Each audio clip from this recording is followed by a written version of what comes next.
তোর বাড়ি যামু? তোর মতন ফকিনের বাড়ির মধ্যে আমি যামু? তোর কোনো যোগ্যতা আছে? তোর আমি 100 দিন মানা করছি না? তোর কি যোগ্যতা আছে?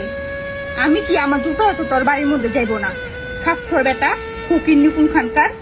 আমি যে কি বুঝে তোর বিয়া করছিলাম একমাত্র আল্লাহ জানে। তখন তো আবেগে কষ্ট করে ফেলছিলাম। যদি আগে জানতাম এরকম খাচ্ছর বেটা তুই ফকির নিকুন খানকার, তাহলে তোর বাসার মধ্যে আমি জীবন আমি তো ফকিনি হই আমার অবস্থা, কাম করতে করতে টাকা পয়সা নাই, কি করতাম।